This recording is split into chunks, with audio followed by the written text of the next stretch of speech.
Hello there, my name is Adam or Exile and welcome to Assassin's Creed Valhalla in 2021, Doomed to Mediocrity. Now, in this video I'll be talking about everything from the story, the side quests, the characters, the gameplay itself, everything like that. So please take this as your spoiler warning now and we'll begin the video. So yeah, let's get into this. To begin with, I want to talk about the transition from Desmond's story to Layla's story. For people who don't know what I'm on about, what I'm referring to is Assassin's Creed 1 through to Syndicate, and then Origins through to Valhalla currently, and whatever comes after. Now, my personal beliefs when it comes to the Layla trilogy so far is that Origins was an overall very good game. I think that the gameplay was great, I think that the story was decent, and that it did a good justice pretty much for Assassin's Creed. Assassin's Creed Odyssey, however, I would say was a good game, just not a good Assassin's Creed game. And then my viewpoint of Assassin's Creed Valhalla is that it's a pretty face but really ugly insides. Now, I'm not someone who actually dislikes the RPG route of Assassin's Creed. Personally, I think that they did the right decision to try and keep their game relevant anyway. The argument can be made of whether or not it's still Assassin's Creed. However, I do believe that they made the right decision, as when they decided to flip the switch to Assassin's Creed Origins, where they made it an RPG instead of a sandbox, what they did there was really good because basically it meant that they kept their relevancy and were able to keep on going throughout the years. So let's talk about the gameplay. Now, when it comes to the actual gameplay of it overall, I would genuinely say that this is the second best area of the game after the graphics quality.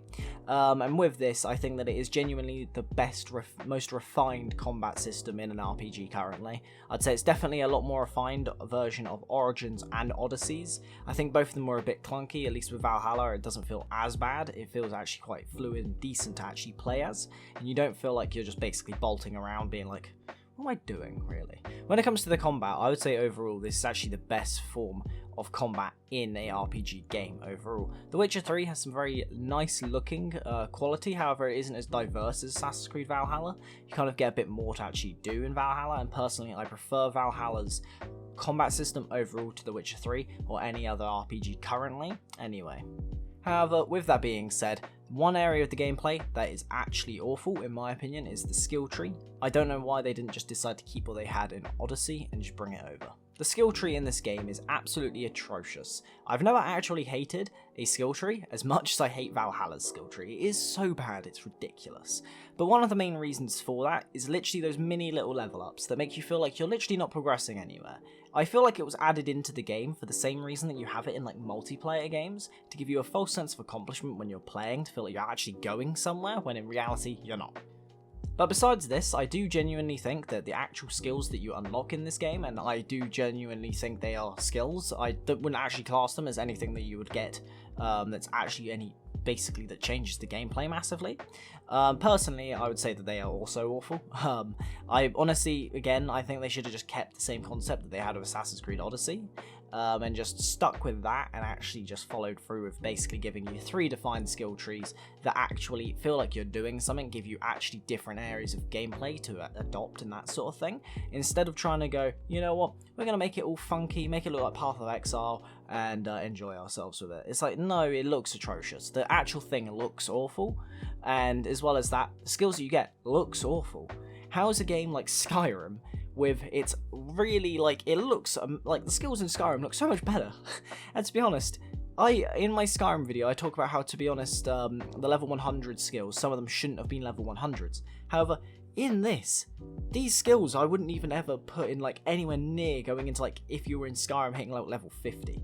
In this game, the skills are actually so bad. I genuinely prefer Odyssey so much more for the skills. And this is coming from someone who genuinely didn't like Odyssey that much.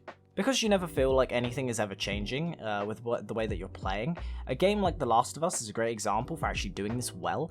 Every half an hour or so, basically every hour to half an hour, you're basically getting a new piece of equipment that actually makes the game feel like you're playing it different. Like, you get to unlock new things, you get to build new things, you get to actually attach new things to your weapons, you get to upgrade your weapons so you can actually see the difference in your gameplay. In Valhalla, there's none of that. Yeah, you can change up your weapon style all you want, however, it doesn't really change much for you.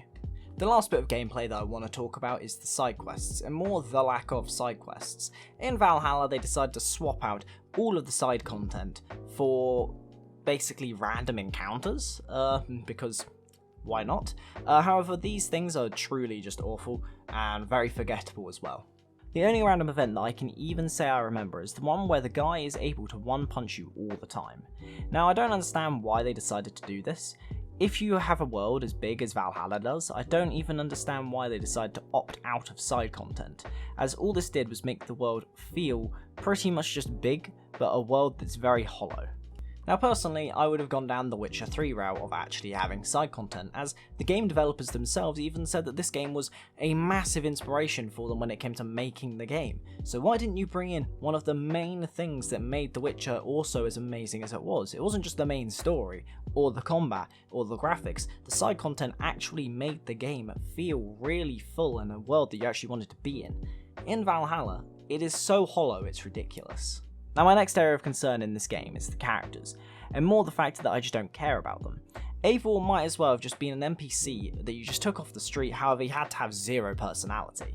During my time playing, I never felt like my character mattered. Sure, what I did had some dramatic effects and could change certain outcomes of the game. However, he never seems like, or she, depending on which one you play as, ever seems like they really care at all. It always just feels really awkward as well with the dialogue options. Then you have Sigurd, who is an awfully crafted character. From the beginning anyway. You're kind of just asked to care about the character that you've spent zero time with, and with that he's basically just an overly proud man who eventually finds out he's one of the higher beings, so an Isu descendant. When he finds out that he's an Isu descendant, he basically just kind of becomes more crazy, and makes you dislike him even more than you probably already do when you're playing through the game, which really doesn't work for a character that they want you to try and like, considering literally the entire purpose is that he's supposed to become more dislikable. But I don't care that he's become dislikable because he is already dislikable. Now there's plenty of other poorly written characters in this game that I could talk of, however it'd probably add on an extra 20 minutes onto this video and I'd prefer not to do that because there's no point of boring your ears with basically just random side NPCs who somehow made it into the main story. Now let's get into the story, and I know that I've been basically being very negative about Valhalla, but it's genuinely because I didn't enjoy my experience. I played 70 hours worth of this game and didn't feel like I was ever nearing the end. I got very close to the end, I know what happens, I've played the game all the way up to literally one of the last sections of the map, and I just went, I can't be asked to waste any more time on this, I'm just going to watch a video, how it ends, cool, that's fine, I'm off now, I'm going to go play a better game. You start off with this cutscene, where you're younger and your family die, and you basically end up finding out why you're called Wolf-Kissed throughout the entire game. You save your people and sail back to your clan's home. After this, you're told that you're going to betray Sigurd, so you have this seed forever in your head. Personally, I did not like this, really. I don't like when games decide to go down the route of you have a destiny sort of thing. Mainly because pretty much it kind of just ruins the game in my opinion, especially for this, because it just made me think the entire time, what, when am I going to betray Sigurd? It's an Assassin's Creed game. I know for a fact that Assassin's Creed, literally you'll only betray someone if they've either swapped sides or they've done something very bad. That's the only time you're going to betray them, so when is this going to happen? It means that you're just constantly waiting for some dramatic fall-off. After this, Sigurd comes back from his trip and brings back two assassins who are basically the closest things that you're going to get to assassins in this game. So enjoy it whilst it lasts, but don't expect this game to actually feel like an Assassin's Creed game. Now basically after this, you get told by the self-proclaimed King of Norway that either you have to bow down to him or you'll be exiled from the country. Sigurd, as he's an overly proud guy, says good day to you and basically just goes off to England. You join him, and once you're in England, you get to a better, nicer part of the game. Overall, nicer looking personally. I think Norway was a very good setting and looked very beautiful, however I would have found it very dull considering it's just white. Now personally, I think once you get to England, this is one of the better parts of the game, as you can actually see your base improving, and it actually helps with basically your overall upgrades as well, which is great to see. Pretty much it just means that if you want to actually progress in the game, you also need to upgrade your base, so you can't just neglect it at all. So yeah, it is actually a very nice element. I think they did it a lot better in this game than, let's say, Fallout did in Fallout 4. Now you set up your base and you're trying to find nearby clans and all the different people basically around you. However, as it's England and at this point of time they're more civilized than the Viking culture, you find out that you can't just basically befriend clans, as most of them are either different kings or they're wardens of different areas who have been put into place by different kings. This game will then make you go through a load of areas that, to be honest, don't matter in this game. There are basically around 6 areas of this game that I can genuinely say should have been taken out of the game, because they literally just have really awful stories and just the characters you don't care about. And I think most people would agree with me once you play through the whole game that about a good 20% of it could have just been cut off. Now, the two good areas in my opinion that I really remembered was Mercia and East Anglia. I found that they were actually decent and fun quest lines. Now once you get about 20% into the game, you meet your first Templar. Now she basically tricks Sigurd and then he ends up losing his arm, realises that he's basically a demigod of some sort, and basically at this point Eivor is becoming more and more of the leader of the clan, which then kind of, makes people think about, is he trying to take over Sigurd's place? And because you know about the, the whole thing of you're going to betray him, you're kind of there like, oh, is this how I'm going to betray him? Is it because I'm going to become the leader of the clan and that sort of thing, maybe? Now you find out in your dreams, however, that you're basically connected to Odin. Sigurd then takes you to a place in Norway, and you go to Valhalla, and then you decide to leave, basically. And then one of the assassins who you meet earlier in the game decides he wants to try and assassinate you. Now this could be because I just genuinely wasn't paying attention, because I got so bored throughout the game, but I genuinely didn't know why he came to attack me. I don't understand this in the game at all. Like, it makes no sense, and I think I will have to re-watch a video talking about the whole storyline of Valhalla, or just fully replay the game, which I'm considering, just to get my overall consensus and maybe make an even longer version of this sort of video, but I genuinely don't remember. But after all of this, you basically then just end up finding yourself back in England and you finish your quest of conquering the whole place. Now I know that's basically a very simplistic way of describing the story, however I think that's probably the most accurate that you're going to get without tons of spoilers within it. I basically dulled it down a lot, however, honestly, you'll probably come away thinking the same as me when it comes to even giving you that version of it. You'll probably think, oh yeah, that is basically the story of Valhalla. You're just conquering, and then every now and again they mention some of the Assassin's Creed elements and you're just there like, oh okay, I guess I'm just playing a Viking game. Overall, I go as far as saying that genuinely I preferred Assassin's Creed Odyssey's story, and this is coming from someone who genuinely didn't like Assassin's Creed Odyssey's story at all. You find yourself just not caring about what's going to happen at all. With this, literally, you just end up playing the game being like, oh, I want to save Sigurd for most of the game, and then you save him and then you're like, oh, he's more of a dick than he was beforehand, so I literally just feel like I've just wasted all that time saving him because he's just being a dick. I don't want to save him. After this, you just feel like you just don't care anymore. This game is literally the definition of all bark but no bite. They claim that this game would be the best experience of Assassin's Creed history, and it would be something like Witcher 3, for example. The game's only two good aspects is its combat and graphics, and that is truly saddening for a series with such an amazing concept as Assassin's Creed.